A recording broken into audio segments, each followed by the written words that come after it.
Саламатсыздарбы? Бүгүнкү видео конференциянын катышуучулары эсимде талкуу аянтчасы бүгүн басмачылар ким болгон деген темадагы талкууну баштаган турат. Биздин бүгүнкү видео конференция эл аралык конференция десе болчу да, анткени коноктордон бүгүнкү катышуучуларды тааныштыра баштайын. Чехиянын борбору Прага шаарынан биз менен бүгүн Тынчтыкбек Чоротегин агайыбыз болот. Жусуп Баласагын атындагы Кыргыз улуттук университетинин профессору, тарых илимдеринин доктору, Кыргыз тарыхы коомунун президенти. Зухра Алтымышева Кыргыз-Түрк Манас университетинин профессору, тарых илимдеринин доктору. Гүлзат Абдалиева Ишеналы Арабаев атындагы Кыргыз мамлекеттик университетинин доценти, тарых илимдеринин кандидаты. Жолдошбек Ботоноев Ош мамлекеттик университети тарых илимдеринин кандидаты, доцент. Жана Баткен мамлекеттик университетинин ага окутуучусу, тарыхчы Баткен шаарынан. Саламатсыздарбы? Алгач ушул басмачылар ким болду деген темага кириш сөз иретинде даярдалган 14 мүнөттүк тасма бар экен. Ошону көрөлү дагы, андан кийин талкууну баштасак болчу да.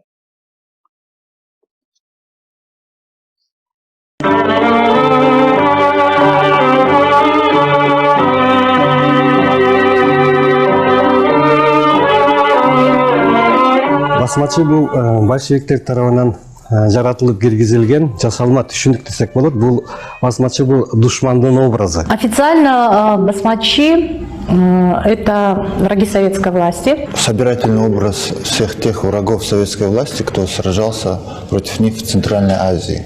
Происходит от тюркского слова басмак, то есть захватчик, бандит. Басмачы деп ушул маалда баягы ошо бай бийлер анан өзүнүн баягы имеректерин, оокат кечектерин жоготкусу келбей, өзүнүн жерин, жайтын ошо мындай карама каршылык ушу келген көчкүндөргө ошо биринчи переселенцы деп коет, ошолорго көрсөткөн, андан кийин ошо кызыл аскерине көрсөткөн. Басмачылар кимдер?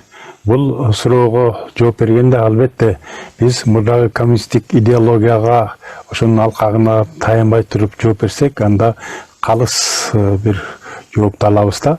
Мисалы үчүн басмачы дегенде сөздүн өзүндө бир басып келген баскынчы, бир жерди каратып алуучу деген сыяктуу бир мындай терс жооп жатат да.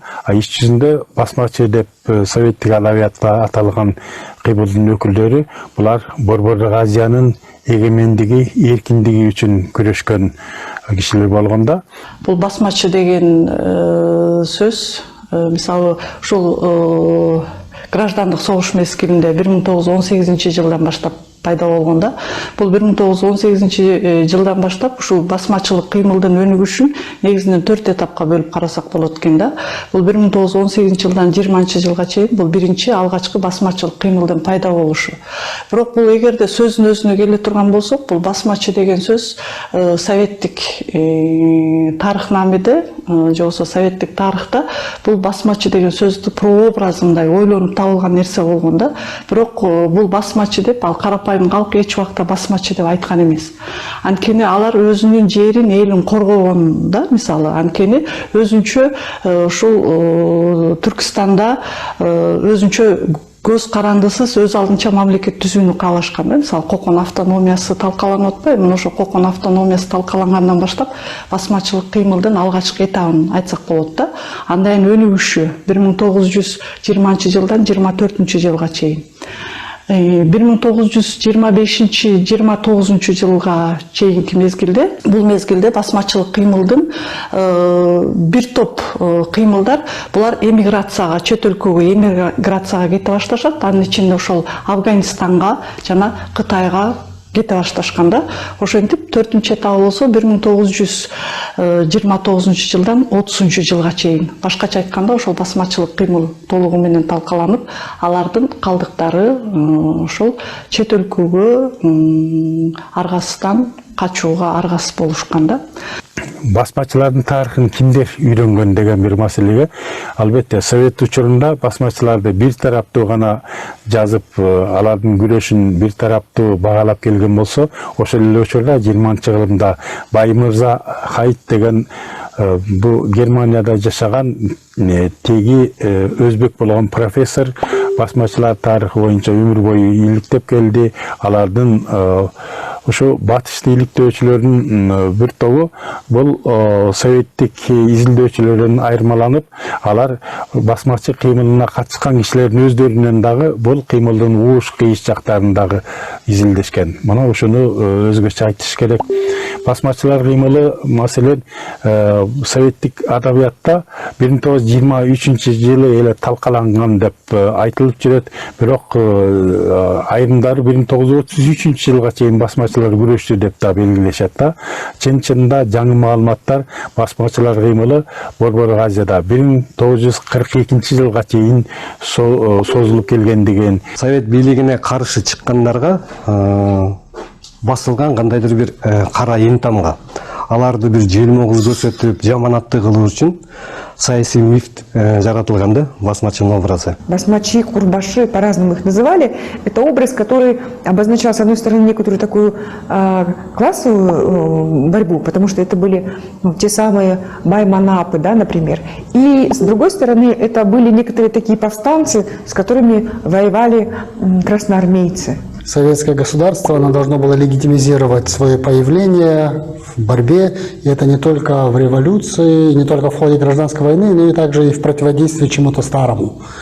Если противодействие чему-то старому в целом по бывшей Российской империи происходила эта борьба красных и белых, то как бы здесь у нас белых как таковых почти не было, поэтому образ басмачества он воспринимался как замена тому, что считалось белым движением или остатками контрреволюционного белого движения в целом по России. В принципе, было 3 таких движения. Самое большое это было такое экономическое движение против всех тех экспроприаций и так называемого военного коммунизма, когда просто приходили люди с оружием и забирали все у крестьян. Второе это были такие идеологические повстанцы, которые хотели собственной власти, скажем, восстановления Каканской автономии или Бухарского эмирата. И, в принципе, себя называли как маджахеды, борцы за веру.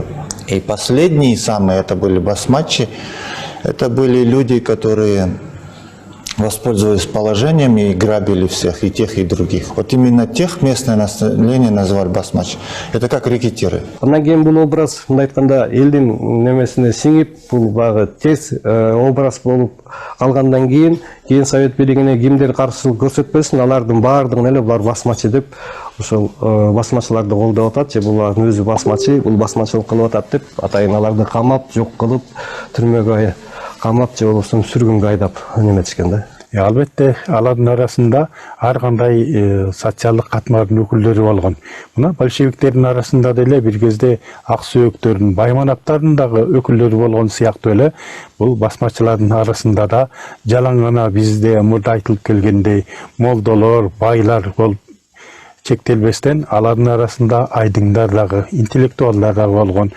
Төрөкул Жанызаков деген сыяктуу, мисалы үчүн Түркстан автономиясынын бир өкүлү болгон, бир кезде Түркстан АСРнин ошол негиздөөчүлөрүнөн болгон мыкты коомдук ишмерлер дагы дал ошол басмачылардын кыймылына кийин кошулгандыгы белгилүү.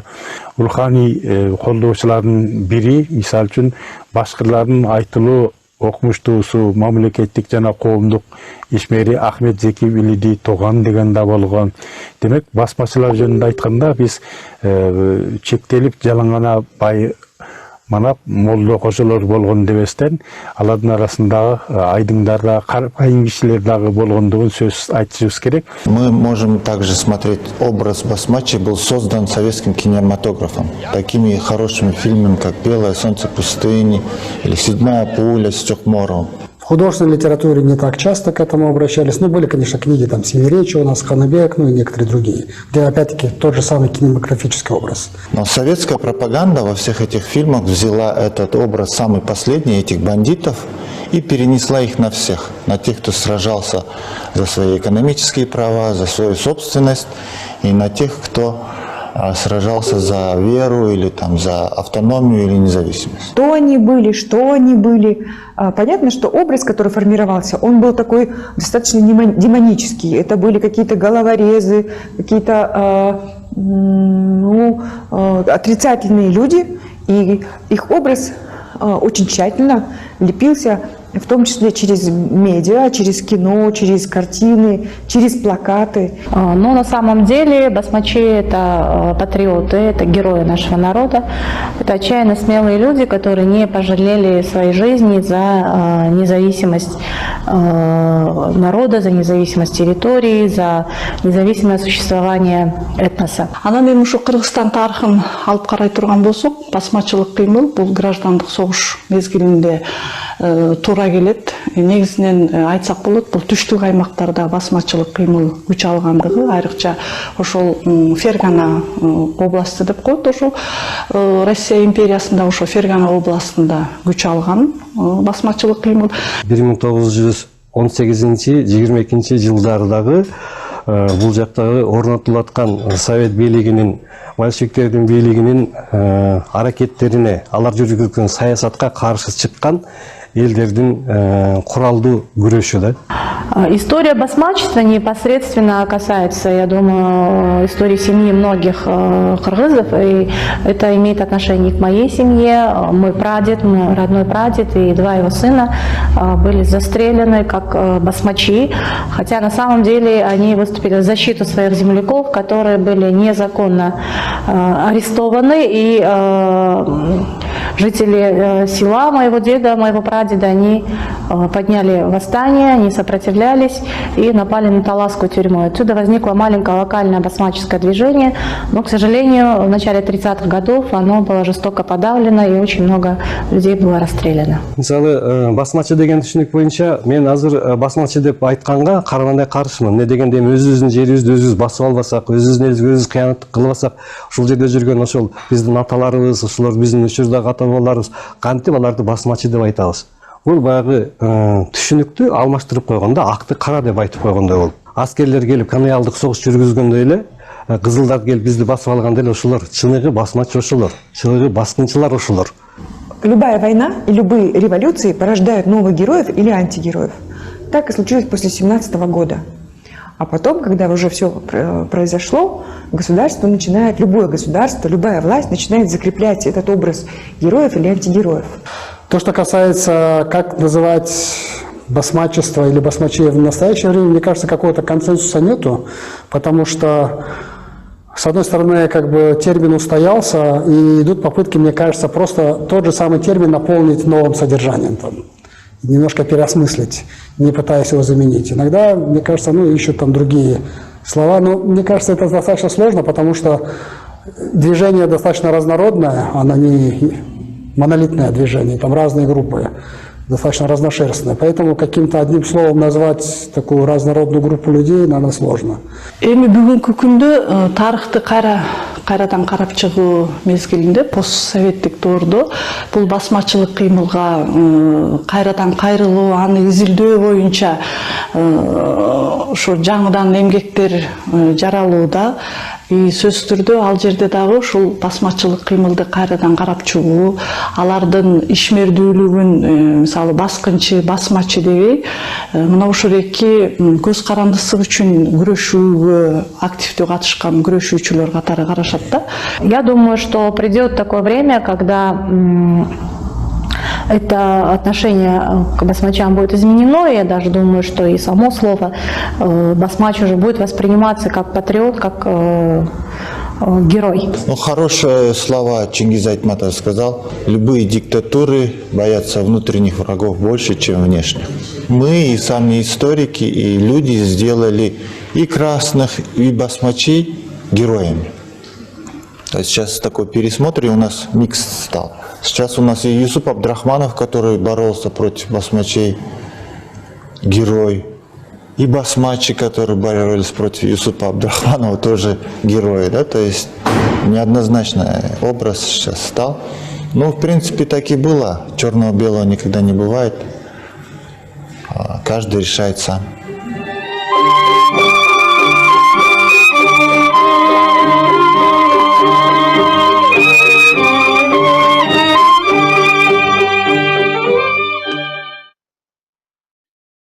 Тасманы көрүп бүттүк. Эми талкууну баштасак болот. Алгачкы сөздү профессор Тынчтыкбек агай Чоротегинге берели. Тынчтыкбек агай, сөз сизде. Рахмат. Урматтуу кесиптештер, биз чакан бирок өтө мазмундуу тасманы көрдүк. Ошондон кийин эми талкуу кылыш дагы жеңил, себеби анда кээ бир терминдик маселелерге карата ар башка өңүттөн баа берилген экен. Демек аларды кайталабай улам жаңы жагын сүйлөп айта беришибиз керек. Бүгүнкү талкууга бул тасмада сүйлөбөгөн, бирок ошо басмачылык кыймылы жөнүндө абдан кызыктуу эмгек жаратып келген башка дагы жаш тарыхчы илимпоздор катышып аткандыгы абдан жакшы болду. Бул тасма аркылуу эсимде долбоору менин оюмча болочокко бир чоң мындай комплекстүү иш чараларга чакырып жатат деп эсептейм. Бул жөн гана Чапаевдин бир жүрүшү менен эле бүтүп калчудагыдай нерсе эмес. Балким ондогон жылдарга созула турган чыгармачыл бир демөөрдү демилгени талап кылган бир коомдук жакшы демилге болуп калды деп ойлойм.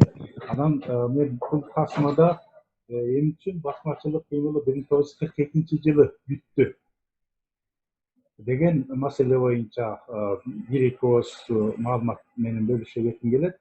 Басмачылык кыймылына өзгөчө колдоо көрсөтүп жаткан аймак бул Чыгыш Теңир Тоо, Чыгыш Түркстан, азыркы Синжаң Уйгур автоном районунун аймагы болуп саналган. Бул жерде Шен Шицай деген өзүнүн марксизм деп тааныган Гоминдандын бир кишиси бийлеген. Гоминданга дагы толук баш ийбей өз алдынча эле хан болуп алганда, бул киши 1938 жылы Москвага чейин келип, атүгүл өзүнө БКП-нын мүчөлүк билетин да алган. Сталин менен жакындашып, мен дагы марксистмин деп айткан киши аны бийликтен кулатыш үчүн Чыгыш Түркстанда басмачылардын калган калдыктарына кошулуп, жергиликтүү эл дагы улам көтөрүлүшкө чыгып турган. Аларды басыш үчүн Сталин кээде орус жүздүү, Европа жүздүү жоокерлерди ак гвардиячылардын кийими менен жиберип, ал эми мындай монгол жүздүүлөрдү ошол басмачылар деп аталган топтун мусулмандардын, кыргыздардын, башкалардын кийими менен кийгизип туруп, ошол Шен Шицайдын бийлигин колдоп, ошол жака жиберип, ошол жердеги боштондук кыймылына каршы соккуруп турган. Мына бул маселени да сөзсүз айтышыбыз керек. Ал эми үчүн акыбал өзгөрдү? Себеби 1942 жылы Кытайга чыгыштан жиреп келген жапон милитаристтери менен Шен Шицай жасалма, жашыруун сүйлөшүү жүргүзүүгө аракет кылып калганы Сталинге дайым болуп калды. Ошол жылы 42 жылы Мао Цзедундун бир өкүлү иниси дагы жүргөн ошол Шен Шицайдын жанында. Аны камакталдырды. Анан Октябрда болсо баардык советтик жанагы жашыруун аскерлерди, ак гвардиячылардын кийимин же жөнөкөй карапайым мусулмандардын кийимин кийип жүргөн аскерлерди кайтасыңар деп Москвадан талап кылды. Мына ошондон кийин гана Сталин басмачылар кыймылына каршылык көрсөтпөй калды. Кайра аларды советтер үчүн өзүнө тартып, биздин атактуу чалгынчылардын бири кийин Чыгыш Түркстан Демократиялык Республикасынын коргоо министри болуп келген Исакбек Моноев, иш жүзүндө ал НКВДнын өкүлү болгон. Ошолорду кайра колдоого алып, алар болсо калган каткан басмачыларды өзүнө кошуп туруп, анан Шен Шицайга каршы көтөрүлүш башташкан. Мына ошондуктан 42 жылга чейин гана болду деп айтабыз да. Бул бир жагы. Экинчи жагы, дүйнөнүн тарыхын сөзсүз салыштырып карап үйрөнүшүбүз керек. Мына Ооганстандагы боштондук кыймылын да караш керек. Ушулардын негизинде биз басмачылар кыймылына мындай ар тараптуу баа беришибиз керек. Албетте, эгемендик көп партиялуулук үчүн күрөшкөн айдыңдар дагы басмачылардын арасында болгон. Алардын арасында мына Төрөкул Жанузаков сыяктуу интеллектуалдар болгон да. Бирок кээ бир жөн гана өзүнүн мүлкүн сактагысы келген мындай бандит сыяктуулар дагы болгон да. Демек, ошо басмачылык кыймылын биз иликтегенде ар бирине өзүнчө баа беришибиз абзел. Алардын арасында бирок карапайым кишилерге өзүнүн аймагында социалдык бир кайсы бир деңгээлде адилеттик түзгүсү келген, ошон үчүн элдин жакыр кишилердин да колдоосун алган кишилер дагы болгон. Мисалы үчүн ферганалык кыпчактардын бири Аман Палванды кыргыздардын бир тобу колдогон. Ал түгүл башка эле кыргыздар аны кармап калаарында куткарып качырып кеткен дагы кыргыздар болгон. Ошолордун бир жери мына топонимикада да сакталып калды. Алабукада Өрүктү деген айылдын жанында Аман Палвандын жары деген бар экен да. Ошол жерден аты менен секирип барып баягы кумдуу жерге түшүп, андан ары качып кеткен экен. Аны азыр биздин каскадер жигиттер дагы аткарып фильм тартышы мүмкүн ал жерде. Бул жөн эле элдин аңызы эмес, элдин ошол кездеги тагдыры менен байланыштуу окуялардын баардыгын иликтегенде биз ар бир кишинин тагдырын мындай бейтарап карашыбыз керек. Коммунист болгон кишилери эмнени каалады? Басмачы болгон деген кишилер же басмачыга жөн гана чегирип койгон кишилер эмнени каалады? Мисалы үчүн Казыбек Мамбетимин уулу деген атактуу акыныбыз бар. Аны дагы басмачылардын акыны деп жүрүштү да. Ал өзү эмнени каалады эле? Көрдүңөрбү? Ошолардын баардыгын биз жакшылап ар башка социалдык страта менен гана байланыштырбастан, ар бир инсандын өзүнүн ошол кездеги эмнени көксөгөнү, кандай жашагандыгы жөнүндө да байланыштырып карашыбыз керек. Албетте, кээде ошо басмачыларды жактап атышат, булар азыркы талиптердей режимди колдогусу келгендер деп туруп бүгүнкү изилдөөчүлөргө ушундай кине койгон учурлар кездешпей койбойт. Бирок биз 100 жыл мурдагы окуяны иликтеп атканда, моңгол татар доорундагы, Чыңгызхан доорундагы окуяны кандай бейтарап иликтесек, ошондой иликтешибиз керек. Ошого биз жетишибиз керек. Ошондуктан үй бүлөнүн деңгээлиндеги эскерүүдөн тартып, архивдердеги, анын ичинде Батыш архивинде, Орусияда, Кытайда жаткан булактарды дагы карап, андан тышкары ошол мультимедиалык маалыматтар аркылуу дагы ошолорду элге кеңири жайып көрүш керек да, табылганыбызды. Мен азыркы түштүү сөз менен токтото турайын, бирдеме болсо дагы кошулабыз. Рахмат. Рахмат агай. Мына сиздин айткан сөзүңүздөн улам анан ага чейин тасмада айтылып кетпеди, айрымдардын пикиринде бул басмачылар улуттук баатырлар, улуттук боштондук үчүн күрөшкөн адамдар деп айтылып кетти тасмада. Сиз болсо баарына мындай бирдей баа берүү туура эмес деп атасыз да. Чынында эле, мисалы мен илимпоз эмесмин, жеке мен. Илимпоз эмес, тарыхчы эмесмин, бирок соңку тенденцияга карасак, басмачыларды, басмачылык кыймылды идеалдаштыруу бир тараптуу гана болуп жаткандай да, негизи эле. Ушул маселе барбы? Чынында эле ошол жакка ооп кеткен жокпузбу да? Кызылдарды, большевиктерди жалаң канкор, баскынчы деп койдук дагы, эми тескерисинче болуп кетти да. Ушудан кантип сактансак болот? Кийинки калган эксперттерибиз кимдер айтат? Мен бир эле сөз кошуп коеюн. Ал үчүн биз экинчи бир нерсени караш керек. Буга чейин биз кызылдарды жалаң гана бапестеп апакай көрсөтүбүз да. Алардын ичинде да басмачылар кандай айырмалуу болсо, булардын арасында Жежовдору болгон, булардын арасында да Жермолдудар болгон, булардын арасында да мыкты айдыңдар болгон. Тошбек мырза кол көтөрүп атат. Кулак сизде. Урматтуу талкуунун катышуучулары, абдан маанилүү маек болуп жатат десем жаңылышпайм. Мен жаш тарыхчы катары өзүмдүн баамымдагы, иликтөөмдөгү, колумдагы архивдик маалыматтарга таянып, бир-эки мисал менен айтайын да. Чындап эле туура, биз союздун мезгилинде ошол марксттык, лениндик теориянын негизинде бул басмачы деген ат менен белгилүү болгон жергиликтүү элден чыккан лидерлерди басмачы, кулак деген ярлыктарды тагып, аларды депортациялап, репрессиялап, баардыгын Сталин өзү айткан бир жакшы сөз бар эмеспи? Мен өлгөндө менин мүрзөмө мусордун баардыгын үйүшөт, бирок тагдырдын улуу шамалы баардыгын өзүнүн жайына коет деп. Мына ошондой бир жактуу каралып келди. Мектеп окуучуларынын тарых китебинде али күнгө чейин ошол басмачы, кулак деген аттар менен биздин аттуу баштуу профессор агайларыбыз, эжекелерибиз жазып, да сих пор ошону окуп келе жатабыз да. Бул биринчиси. Экинчи, мен моундай этапка бөлөм да 20-30 жылдарда. Басмачылар деген ат менен белгилүү болуп, саясий куугунтук жеп, курмандыкка айланган лидерлердин тобу бар. Андан сырткары кулак деген ярлык тагылып, экинчи поток куугунтук жеди. Үчүнчү поток биздин ата бейитте жаткан жанагы 140ка жакын адам. Лидерлер, саясий лидерлер, азыркы тил менен айтканда ак үйдөгү мамлекеттик ишмерлер. Жана кыргызда бир айткан жакшы сөз бар да. Кан эч качан кое бербейт деген. Бул таба иретинде эмес, биз кичине бир сенсациялуу, бир жаңы нерселерди ачканга аракет кылышыбыз керек деп ойлойм. Мына 32 жылы Араван-Бура районунун райком первый секретарь райком партии деп Раматылык Төрөкул Айтматов атабыз аким болуп турган. Анан Москвага Сталинге кат жазып атат.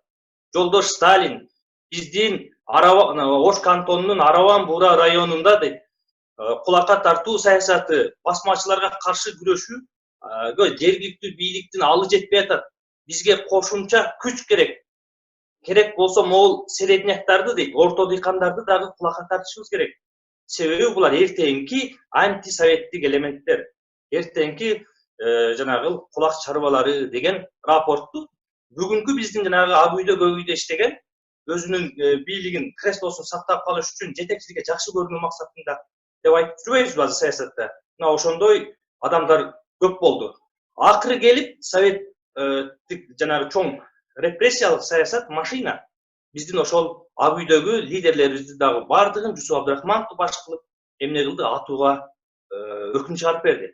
Ошол эле антисоветтик элементтер деп мына 3 группировканы айтып койсок болот да. Басмачылык деген ат менен белгилүү, басмачы деген ат менен белгилүү болгон лидерлер кетти биринчи. Анын артынан кулак деп кетирди. И үчүнчү ушу басмачы менен кулакты орус бийлик советтик жанагы сталиндик репрессиялык саясаттын астына курмандыкка чалып берген ким болду? Бул ошол мезгилдеги биздин саясий элитабыз болгон. Себеби муну биз ачык айтышыбыз керек, коркпой айтышыбыз керек, аны туура түшүнүш керек. Урпактары башка жак. Себеби ар бир инсандын инсан катары, саясий лидер катары монетанын аверс, реверс деген эки тарабы бар сыяктуу, эки жагы болгон да.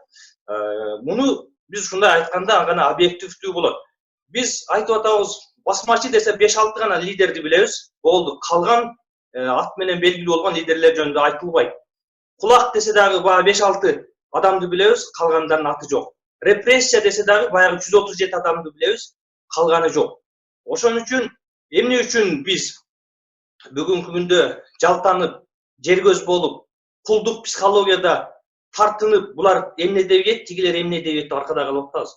Биз кичине намыстанып, арыбызга келип, кошуна казактарды, өзбөктөрдү, тажиктерди көрүп, орустар өздөрү баш болуп, ошол сталиндик советтик саясаттын кемчилдик жактарын Ленинди баш кылып, сындап, ачыгын ачык айтып, архивдеги жашыруун, таптакыр жашыруун дегендердин баардыгын алып чыгып, китеп кылып жазып, өзүнүн оюн жазып атат. Ал туура жазып атабы, туура эмес жазып атабы, аны жалпы коомчулук окурмандар өздөрү кимдики туура эмес экенин анализдеп алат. Биз өтө эле этият, абдан дипломатичный эл болуп көрүнгүбүз келип атабы, же духубуз жетпей атабы билбеймин.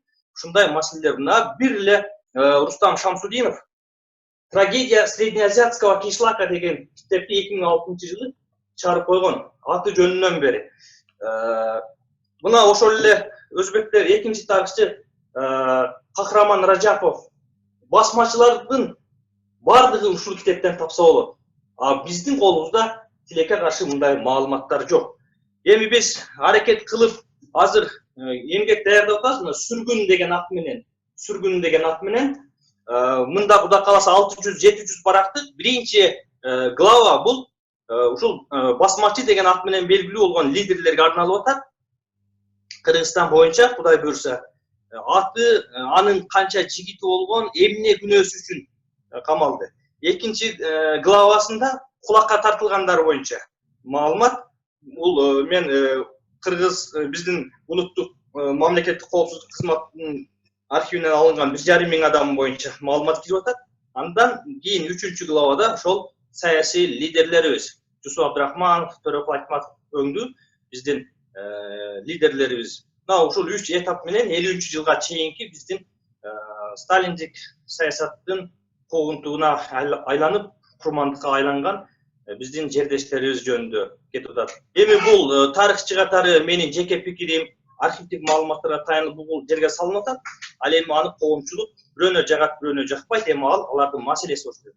Эми конкреттүү мына басмачы деген ат менен белгилүү болгон лидерлер жөнүндө чындыгында биз илимий изилдөөдө кошуналардан аркада калдык. Айрыкча Кыргызстандын түштүк аймагында Фергана областына ошол мезгилде баш ийип карап турган мезгилде тизмелерди карасак, биздики али күнгө чейин өзбек досторубуз, кошуналар кыргыздарды, кыпчактарды, каракалпактардын баардыгын өзбектештиргенге аракет кылган. Аттарынын аталышында окшоштуктар абдан көп. Эми бирок биз аларды эмне менен далилдеп атабыз? Айылдардын аттары, ошол Фергана областы, Наманган району деп туруп, анан Кызыл Рабат айылы деп ар биринин тиги жет атасын изилдегенде ал өзбек эмес, кыпчак же каракалпак эмес, кыргыз экендиги чыгып атат. Биз билет элек Аман Палванды билет элек, Мойдунбекти билет элек, Көршермат, Рахманкул, Мадаминбек, Жусугазы, Жаныбек казы айтмектерди эле билсек, азыр биз билбеген алардын жигиттеринин аттары, фамилиясы менен канча жашта экенинен бери чыгып атат да. Ошон үчүн биз ойлойбуз, бизге кичине колдоо керек. Биз ошол Ташкенттеги архивтерде, Алматадагы архивтерде, Россиядагы архивтерде иштейли дейбиз, бирок тилекке каршы жогорку окуу жайында иштеген ол жаш тарыхчы эмес, чоң мундун өкүлдөрү деле айлык акы менен отурган үчүн илимий изилдөөгө, командировкаларга мүмкүнчүлүк жок. Ошон үчүн биз ушул маселеге келгенде кыйналып калабыз да. Мен ушул жерден токтото турайын, анан дагы талкуунун жүрүшүнө кайтат. Рахмат, ооба. Гүлзада эже, сөз сизде. Рахмат.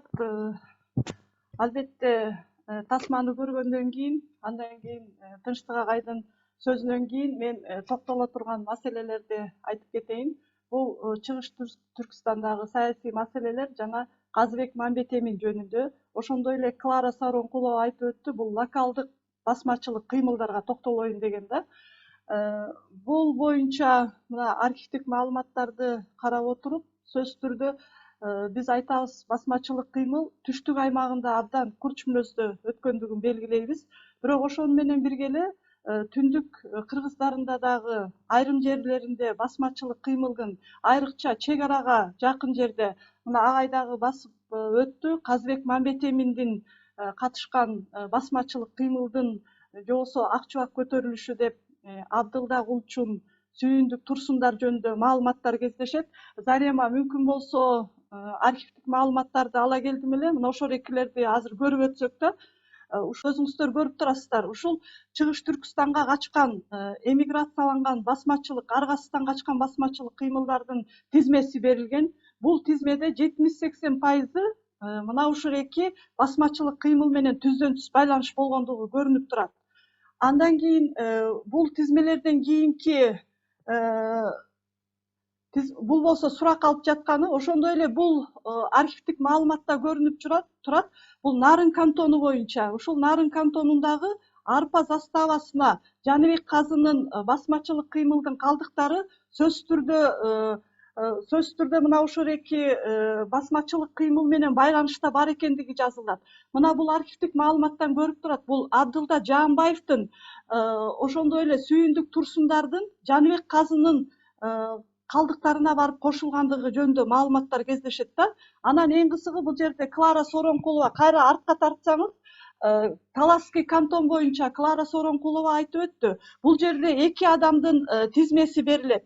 Башкача айтканда, Талас кантонунда эки корбашынын аты аталат да, аларга Эгембердиев Кадырбай жана Айдаралиев Сүйөркул жөнүндө сөз болот. Ошондой эле бул Балыкбаев Жунус жана Сүйөркулов Айнаке болуп, булар ушул Гүлчө тарапка качып, андан ары Чыгыш Түркүстанга кеткендиги жөнүндө маалыматтар кездешет да.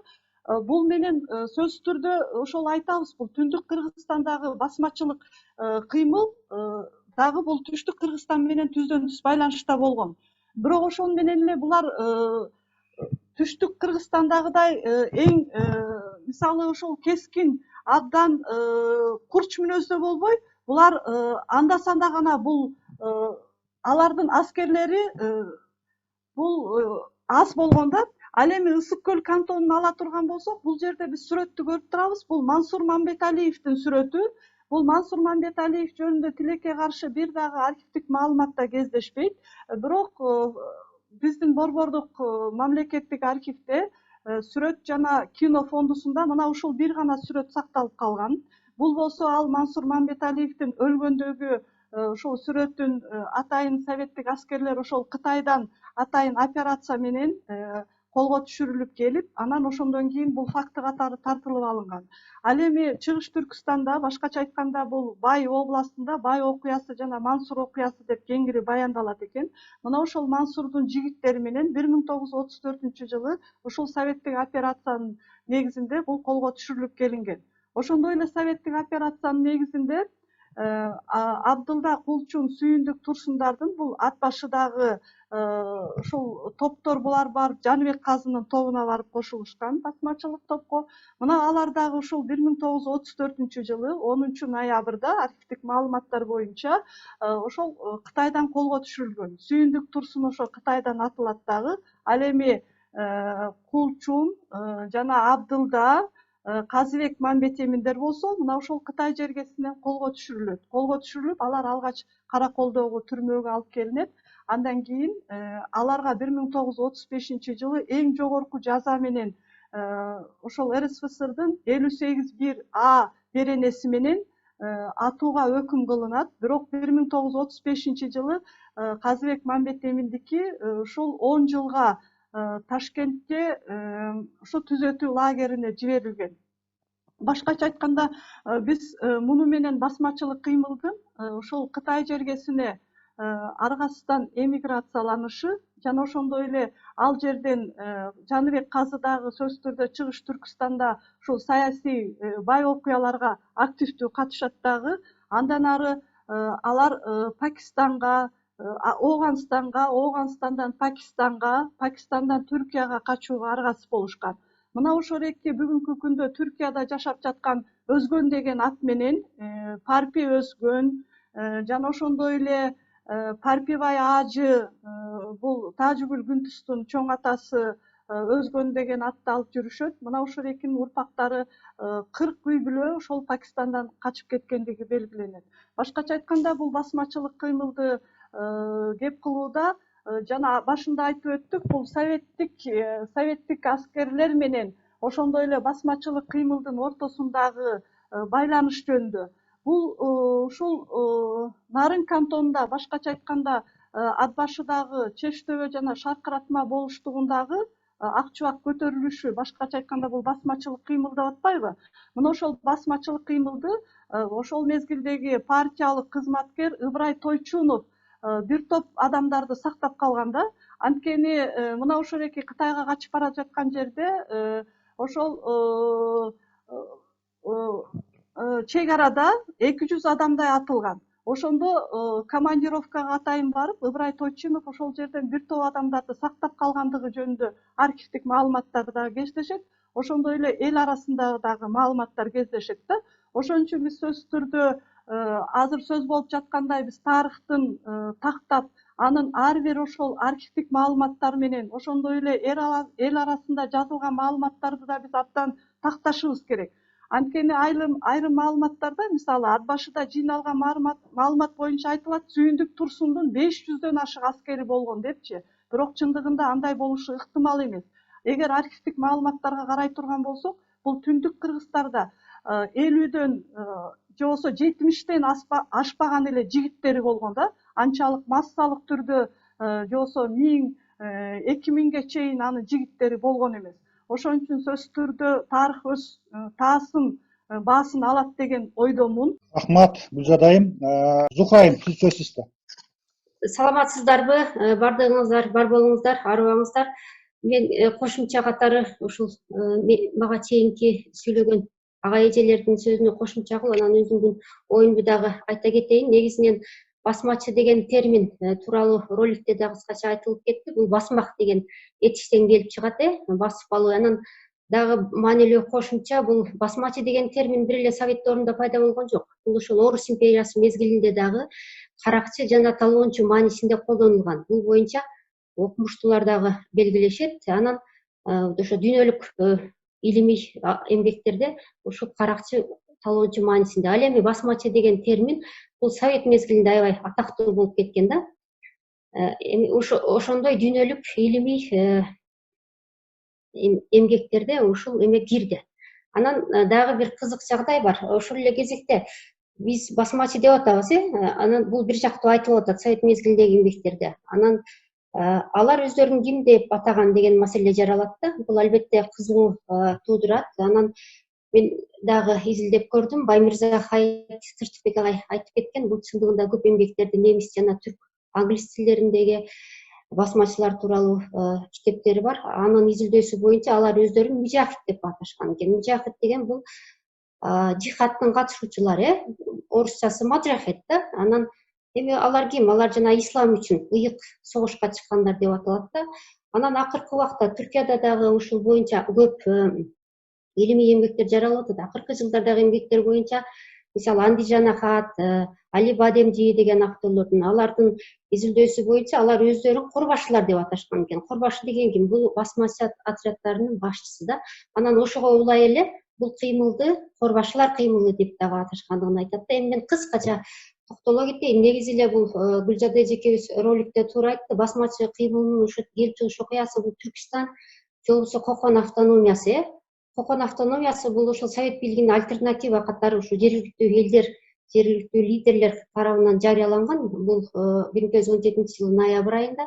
Анан көп өтпөй эле 1918 жылы февралда Кызыл Армия бул азыркы Коконго, Өзбекстандагы ошол шаарга кирип келип, жер менен жексен кылып шаарды талкалап, анан бул автономияны жоготот да. Анан ушуга бир протест катары жергиликтүү элдердин арасында а дегенде мында баса белгиле кетели, а дегенде Фергана өрөөнүндө жаралды 1918 жылы. Анан ушуга улай эле көп өтпөй Ферганадан кийин Бухарага, Хорезмге жайылтылып, анан бүткүл Орто Азиялык кыймылга айлантылды да. Анан изилдөөлөрдө негизинен ушул басмачылардын 3 очогу болгондугу белгиленет. Алар кайсылар? Фергана, Бухара жана Хорезм да. Эми мен Кыргызстандын тарыхына кичине кайрыла кетейин. Кыргыздар бул Фергана өрөөнүндөгү басмачыларга киришкен да. Анан Фергана өрөөнүндө басмачылар экиге бөлүнгөн экен. Биринчиси толук басмачылар, экинчиси бул өрөөндүк басмачылар да. Анан кыргыздар ушул мисалы Жаныбек Казын айтып атабыз, дагы башка көп лидерлерибиз бар. Кыргыздар Ферганадагы толук басмачылардын өзөгүн түзүшкөн да.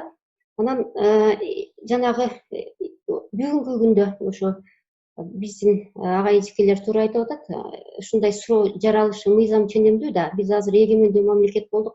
Басмачылар булар улуттук боштондук кыймылды көздөгөн баатырларбы же каракчыларбы? Анын себеби советтик историография бизге дайыма буларды каракчы, улуттук буржуазиячыл, иш кылса болгон терс пикирлер менен каралап келген да. Ошол эле убакта бул совет мезгилинде эле батыш изилдөөлөрү, америкалык изилдөөлөр тескерисинче пикирлер айтылат да. Мисалы, анан аларды советтик тарыхчылар булар деген буржуазиялык тарыхчылар биздин тарыхты бурмалап атат деп күнөөлөшкөн да. Анан дагы бир маанилүү маселе, ушул мен өзүм дагы акыркы жылдарда англис тилиндеги булактарды карап атам. Ушул англис тилиндеги интерпретациялардын ичинде дагы айырма бар да. Мисалы бирөөсү айтат, бул мусулман элдеринин ушу совет бийлигине каршы көтөрүлүшү дейт. Анан кээ бирөөлөр айтат, бул улуттук боштондук кыймыл дейт да. Ошондуктан мындай муну дагы көп изилдеш керек деп ойлойм. Рахмат, Зухрайым. Кубанычбек мырза, рахмат, саламатсыздарбы, урматтуу талкуунун катышуучулары. Бул жерде азыр Жолдошбек агай айтып кетти. Бул инсандарды мындай лидер деп эле айтышыбыз керек. Ушундай убакыт келди деп мен дагы ойлойм да. Анткени эл аралап ушул жүргөндө ушул Баткендин аймагында булардын белгилүүлөрүнүн белгисиздери абдан көп да. Мисалы бизде ушул Баткен аймагында корбашылардын мындай мен эч жерде эми болбогон ушул окубаган, анан бир гана ушул элдин оозунан гана корбашылар жөнүндө, 7 корбашы жөнүндө, кечиресиздер, 4 корбашы жөнүндө, 5 корбашы жөнүндө ушундай бир маалыматтарды тактоого аракет кылып жүрөм да. Булар Бекташ, Гайып, Мадали, Кандек, Пакыр деген корбашылар. Булардын арасынан Кандек корбашы деген ошол мезгилдеги совет бийлиги менен булардын арасынан дагы мындайлар бар экен да. Ошол эле бир эле мезгилде совет бийлиги менен ымалашып, биргеликте иштешип кеткендер бар экен. Алардын бири ошол Кандек корбашы деп коет экен. Ошол 80 жашка чыгып өткөн экен. Ошол совет бийлиги менен мындай айтканда ымалага келген корбашылардын бири деп айтылат экен да. Анан булардын тым жашагандыгы тууралуу ушу эл арасында алар мындай бай болгондо, жана Жолдошбек ага айтты, бүгүнкү күндө эгерде миллионерлерди ушул мамлекетке өткөзгүлө деп койгон болсо, алар мындай граждандык эме чыгышы мүмкүн. Ошондой эле салыштырууда айтайлы да, мисалы биздин ошол байлардын бирөөсүнүн мынандай ошол мезгилдеги ошо казылар, юристтер тарабынан ушундай берилген документтер, васыйка, жер укуктары тууралуу документтер. Булар бири гана мындай өзүнүн баягы эл арасында кадыр баркынан эле эмес, ушундай материалдык жерге болгон башка укуктарынан ажырап, ушул эмелерден куугунтукталып, булар мындайча айтканда совет бийлигинен абдан эле запкы жеген адамдар катары мындай эме экенин айта алабыз да. Анан дагы бир булардын арасында мага чейинки Тынчтыкбек агай, Жолдошбек агайлар, эжекелер айтып атышты, билимдүүлөр абдан көп болгон деп. Алардын арасында ага дагы бир мисал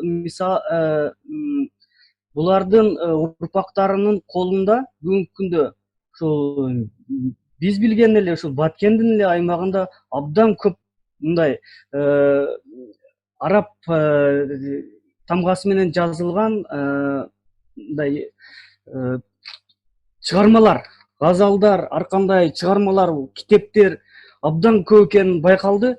Буларды эмне кылабыз деген маселеде балким булар боюнча мисалы үчүн мамлекет ушундай бир акча бөлүштүрөбү, ушуларды сатып алабыз. Булар бүгүнкү күндө деле жүрөгүндө калган. Алар ушундай аларга калган мурастарды деле бүгүнкү күндө мындай аксакал адамдар бир жагынан коркот деп так айта албайсың, эми кандайдыр бир жүрөктө, бир канда бир коркуу сезими калган да. Анткени буларды абдан ошол мезгилде мындай көп запкы жешкен, өздөрү эле эмес, анын тууган уруктары дагы. Бүгүнкү күнгө дагы ал ушул эмеде болуп келет. Анан негизи мен айтайын деген эмелерим ушул. Буларды арасынан эми буларына ким деп айтканда, булардын баарын эле баатыр деп айтканга дагы болбойт экен. Анткени дагы деле эл аралап жүргөндө ушундай маалыматтар болот, абдан мындай аларды баягы канкор катары эл арасында сүрөттөгөн, айтып берген адамдар бар экен да. Балдарына өзүнүн бүгүнкү күнгө мындай аксакал адамдардан сурап ушундай маалыматтарга ээ болдук да. Рахмат. Менде алып баруучу катары бир суроо пайда болду да, басмачылар ким болгон дегенге улай эле суроо да. Мына алар басмачылык кыймылында бирдиктүү бир борбор болгонбу, же ар бир уруу коктоголот байлары, манаптары өз жерин, өз жайытын үчүн эле, өз уруусу үчүн эле, өз мал мүлкү үчүн эле согуш жүргөнбү? Анткени мына азыр анда эмес, азыр ал тургай биздин саясий элитада баягы кландык, жердешчилик, уруучулук деген нерседен арлап жүрөбүз да. Ошол учурда ошол биригип бир фронт болуп чыгуу жөнүндө бир аракет жок дегенде сөз болгонбу? Же ар бир уруу, кландар өз өзүнчө ал тургай өз ара баягы талаа командирлериндей болуп бир жер талашып, таасир талашып согушканбы? Биримдик болгонбу басмачылык? Бир өрөөндө же бир аймакта? Ким жооп бере алат ушуга? Уруксат берсеңиз, мен Зухрайым. абдан туура маселени көтөрүп атасыз, Мирлан мырза, бар болуңуз. Чын эле ушул чет өлкөлүк изилдөөлөрдө эмне үчүн басмачылык кыймылы жеңилип калды деген маселелер көп көтөрүлгөндүгүн мен байкадым. Ошол эле Баймырза Хаитмендин башка изилдөөчүлөрдүн эмгектеринде айтылат, америкалык жана анан чын эле эмне үчүн жеңилип калды, мен азыр бир аздан уруксат берсеңиздер Ахмет Заки Валидовго дагы токтолойм. Ошо ал дагы анализдеп көрүптүр. Эмне үчүн жеңилди да? Биринчиден сиз айтып кеткендей, буларда борбордук координациялуу борбор болгон эмес да, координациялап турган. Анан экинчиси, буларда идеологиясы да, азыр мен идеологияларына токтолуп кетейин, ушу бирдиктүү бир идеология болгон эмес. Анан ошо туркиялык тарыхчылар дагы көп белгилешет. Баймырза Хайт менен бирге булардын дагы бир жеңилишинин себеби жана аскердик жардам маселеси да. Ушул аскердик жактан дагы анан Кызыл армия чын эле үстөмдүүлүк кылып кеткен. Муну дагы айта кетели. Анан айрым учурларда ушул жалпы Орто Азия масштабында ала турган болсок, булардын лидерлердин арасында атаандаштык дагы болуп болгон. Жана келишпестиктер. Бул дагы ушул кыймылдын жеңилишине алып келген бир негизги факторлордун бири катары айтсак болот. Жалпы бир суроо бар экен, кызыктуу. Левон Троцкий деген биздин азыркы дискуссияга көз салып жаткан угарман экен. Жалпы суроо дейт баарыңыздарга. Саламатсыздарбы? Ошондо басмачылар патриоттор болсо, патриот деген сөз тырмакчада алыныптыр. Патриот болсо, эмнеге алар Кокон автономиясын түзгөндө кыргыздарды кырган атаман Монстров менен бирге болушту? Кызыл аскер эмнеге үстөмдүк кылды? Балким басмачыларды көпчүлүк карапайым эл душман көрчү деп Левон Троцкийден суроо түшүп атат да. Жакшы, мен кошулайм анда. Угуп атабыз. Абдан жакшы. Мен жакында эле ошо Троцкий жөнүндө бир сериалды көрдүм да. Ошо жигит дагы көрүп койсунчу.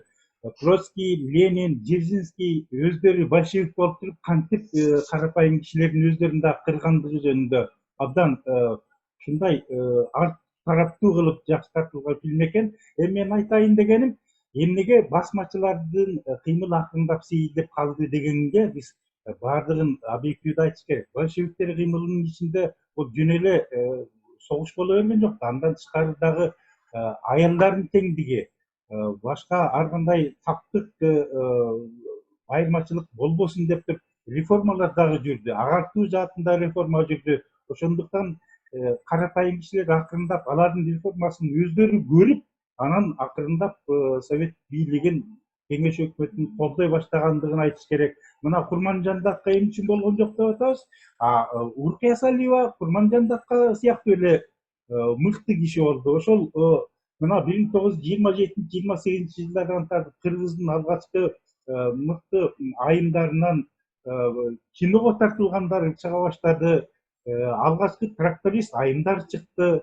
Алгачкы кийин дарыгер айымдар чыкты. Ошондуктан биз мындай совет бийлиги жөнүндө айтканда, албетте басмачыларды өзүбүзгө тартышыбыз керек деген Фрунзе сыяктуу инсандар да болгондугун айтышыбыз керек. Мисалы үчүн Маданбек деген бул интеллектуал киши болгон, бир топ эле билимдүү. Ал Фрунзенин сөзүн угуп, макул деп өзүнүн реформага мындан ары биз да кошулабыз деп туруп кызылдар тарабынан өтүп келген учуру да болгон. Бирок парадтан өткөн сүрөтү бар. Кызылдардын жалган сөздөрүнө тоюп туруп, жок, улуттук боштондук керек экен деп Төрөкул Жанузаков сыяктуу болуп, тескерисинче кайра басмачы кыймылына өткөн болгон. Бул трагедия, татаал тагдыр айланышкан доорду биз жалаңгада коммунисттик көз караш менен карабашыбыз керек да. Коммунисттердин ичинен дагы мисалы үчүн бир айылдан бир басмачы чыкса, бүт айылды кырып салган дашнакчылар да чыкты да. Алардын баардыгында биз ачык жазышыбыз керек. Ошондуктан биз бул жерде бир режимди байкабай колдоп албашыбыз керек. Тоталитардык режим дегенде биз социал демократиялык жакшы урандарды жүзөгө ашырган жагы дагы бар. Анан бир партиянын диктатурасын орнотуп алып, элди эзген сталиндик режимди орноткон учурлары дагы бар. Демек, ошондой сталиндик режимге каршы чыккан учурда басмачылык кыймылы прогрессивдүү иш жүргүздү деп эсептейм. Ал эми реформага каршы чыкса, анда басмачылык лидеринин кээ бир кишилери бул элдин талабына каршы чыкты. Ошондуктан бир беткей баа бербегенге аракет кылышыбыз керек деп эсептейм. Буга чейинки берген суроома рахмат Тынчтык агай. Дагы тактай кетейин да, ошо басмачылык кыймылдын биримдиги тууралуу, бирдиктүү борбор болгонбу, бир фронт менен чыга алганбы дегенден тышкары алар өз ара атаандашып, ачыктан ачык чабышкан учурлар, согуша кеткен учурлар барбы мындай тарыхый документтерде же эл оозунда? Абдан көп. Ошо большевиктер тарабын макул көрүп, мынасага келейин дегенде, мынасага келбеген башкалар өлтүрүп турган. Бул мына Зухра айым абдан жакшы айтты. Эл аралык деңгээлде дагы басмачылык кыймылын толук колдошу эч мүмкүн эмес эле. Себеби эл аралык чөйрө деген да бир бетке эмес да. Бири монархисттер, империалисттер, бири ушу чакан өлкөлөрдүн, империалисттик өлкөлөрдүн боштондугун колдогон кишилер, демек алар дагы бир жактуу болушкан эмес деп эсептешибиз керек дагы. Ал эми согуш учурунда бир жакшы суроо бар. Экинчи дүйнөлүк согуш учурунда 42-жылы Сталин bu басмачыларга каршы күрөштү токтоткондугуна ушул экинчи дүйнөлүк согуштун өзүнүн таасири тийдиби деп абдан сонун суроо экен. Түздөн түз таасири тийди. Ал учурда өзүңүз көрүңүз, Гитлер дагы кээде Сталинди өзүнүн тарабына тартып алган учур болду дагы. Риббентроп-Молотов пактына негизденип. Анан Сталин менен кайра Гитлер чабышты. Ошол учурга ылайык эсирди колдогондор болду, колдобой койгондор дагы болду. Финляндия 44-жылдан кийин гана эсирди колдой баштаган. Себеби Финляндияга эсир кол салган. Басмачылык кыймылды ушундай баскычтарды өттү деп эсептейм. Рахмат. Дагы бир кызыктуу суроо экен. Мына ушул басмачылык темасы мына азырча ушул биздин дискуссияга көз салып тургандар арасында дагы мындай диссонанс жаратып аткандай да. Суроо Байел Исаевден: эгерде кызылдар, тырмакчада кызылдар алдамчы болсо, Кызыл армиянын курамында согушкан Жусуп Абдрахмановду же Саякбай Каралаевди кыргыз элинин кызыкчылыгына каршы чыккынчы катары көрсө болобу деп жатышат да. Мына бизде баягы ак кара, бул да же бир жагы жакшы же бир жагы жаман болуш керек, ак же кара болуш керек деген көз караштан арыла албай аткан окшойбуз да биз коомдо эле. Мына ушундай суроолор жаралат. Мындай суроо абдан көп болот баардык деңгээлде. Ушуга эмне деп жооп берет дегениңизде? Бир сөз менен айтканда мен советтик стилдеги мамлекеттүүлүктү сактоо аркылуу Жусуп Абдрахмановдор азыркы эгемендигибизге пайдубал түзүп берди. Аларды чыккынчы деген кишилер тарыхты билбеген кишилер. Анда басмачылар делме болуп калып атпайбы? Басмачылар бул идеологиялык согуш болуп атат. Идеологиялык согуштун аркы тарабындагылар да Кыргызстандын эгемендиги үчүн күрөштү. Эми бир кызык, Кокон автономиясы эмес, Түркстан автономиясы деш керек. Ал өлкөдө көп партиялуулук, демократиялык, либералдык система кириши керек деп эсептеген көп ураандар айтылган.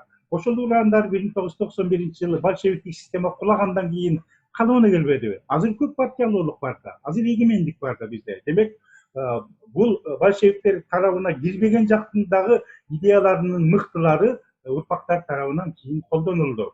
Большевиктер алып келген идеялардын ичинен, мисалы үчүн, баягы бай манап кедей дебестен баардыгына тең бирдей мүмкүнчүлүк түзүш керек дегенди, мисалы үчүн коммунист эмес далай өлкөлөрдө деле мындай табигый түрдө демократиялык, революциялык, либералдык бир реформалар аркылуу жүзөгө ашырып жатышат. Мына ошону биз караш керек. Сөзсүз эле согуш түрүндө эмес, либералдык реформалар аркылуу дагы өлкөнү, коомду жакшы деңгээлге алып келиш керек деген. Мына бүгүн биз бейөкмөт уюмдар жөнүндө талкуу болуп атат. Бул дагы күрөш, бул дагы басмачылар менен күрөш сыяктуу эле. Биз өкмөттүк эмес уюмдар аркылуу акуулдук, жарандык коомду чыңдап жатабыз. Ошону каалабаган кишилер кээде ушу депутаттардын арасынан чыгып атканын дагы көрүп жатабыз. Демек, күрөш уланып атат. Азыр Жолдошбек мырза кол көтөрүп атат, анан кийин Гүлзада Жайнугабыз. Чында мына угармандар жакшы суроолорду берип атат. Чындап эле мыйзам боюнча мамлекеттик кызматкер болобу же жөнөкөй жаран болобу, ошол мезгилде дагы РСФСРдын мыйзамдарына ылайык бардыгы бирдей укукка ээ эле. Бул биринчи. Экинчи, социализм деген идеянын дагы баалуулугу бай кедей болбош керек, бардыгы тең укуктуу болуш керек деген принципти карманган. Ошон үчүн дагы булар кыска убакыттын ичинде большевиктер партиясы тез арада калктын көпчүлүгүн түзгөн кедей кембагалдардын колдоосуна ээ болуп, анан кошо жашап аткан байыртан бери кошунасы бирөө кулак болуп чыгып келип куугунтукталды, бирөө басмачы болуп жаман аттуу болду. Советтик бийликтин большевиктер партиясынын элди өзүнө тарта турган эң негизги жанагы туз көзүрү бул социализм деген идея менен өзүнө тартып алды да.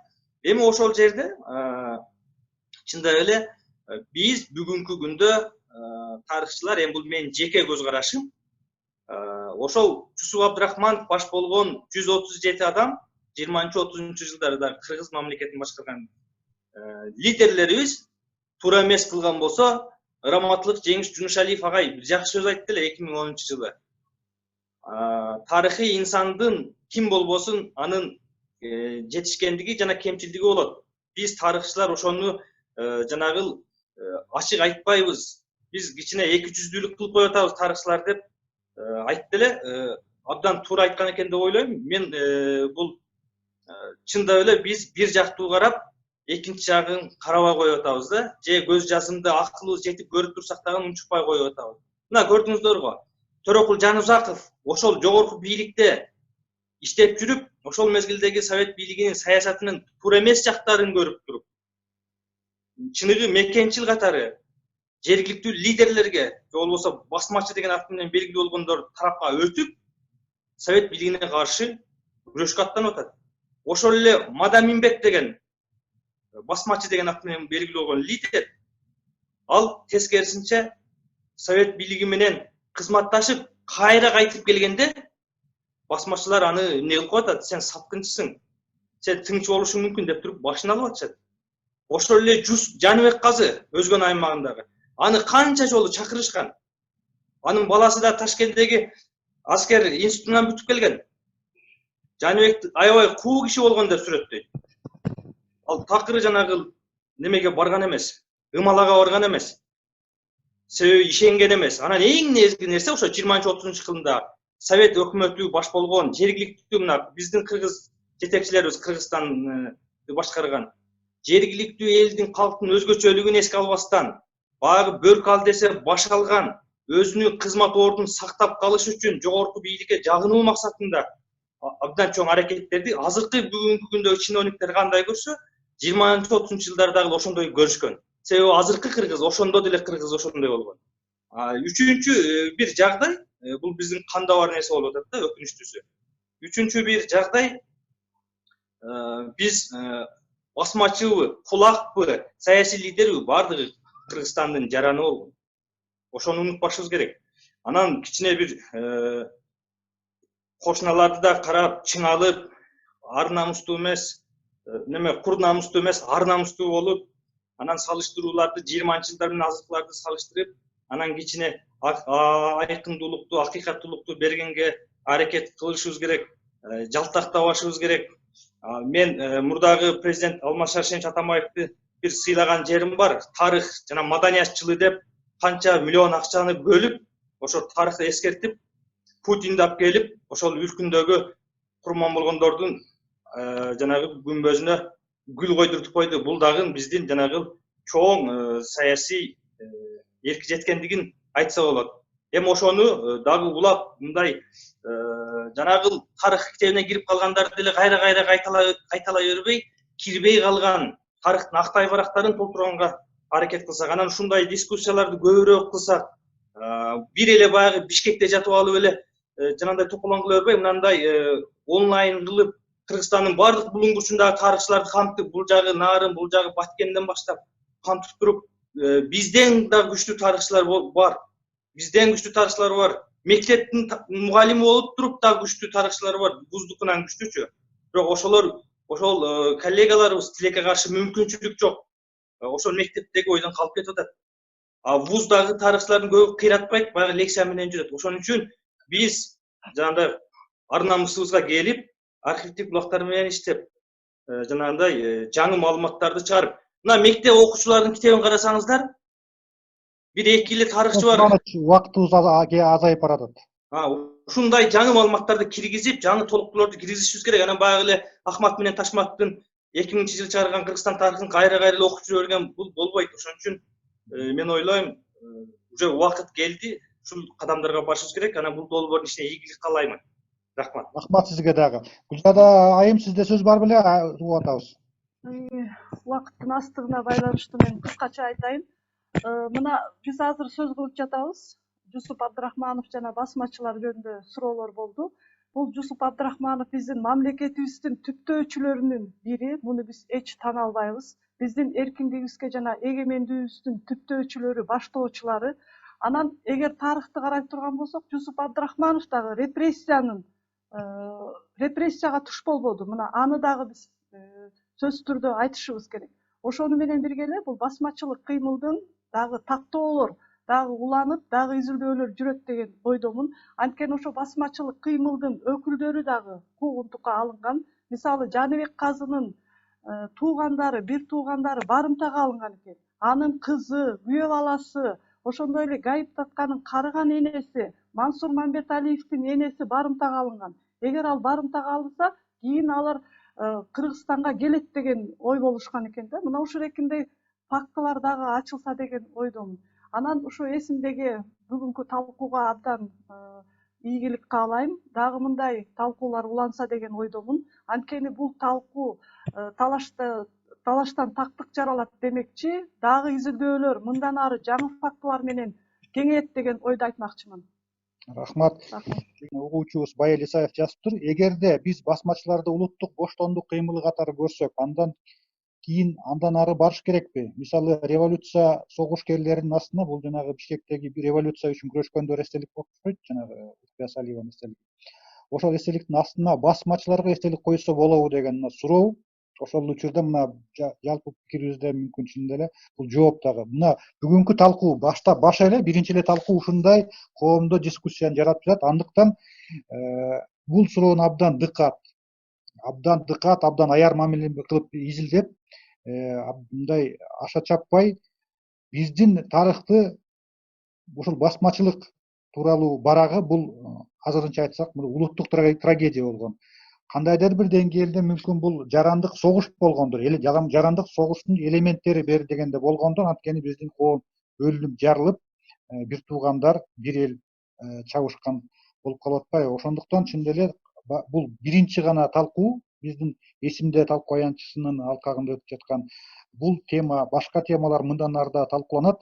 Андыктан ушул басмачылык темасын абдан аяр, абдан кылдат изилдеп, анан кандайдыр бир бирдиктүү бир биздин мына сиздер окумуштуу тарыхчылар, адистер бирдиктүү бир концепция менен коомубузду ансыз дагы азыр баягы оңой эмес кырдаалы башынан өткөрүп жаткан коомубузду бөлүп жарбаган, тескерисинче бир туура тыянак чыгарып, бириктирген, башын кошкон бир бирдиктүү көз караш, концепция менен бир мүмкүн бир китеп, монография же бир эмгек чыгарып, ушунун жыйынтыгы боюнча. Сиздердин баарыңыздарга рахмат. Ден соолуктуу болуңуздар, ийгилик.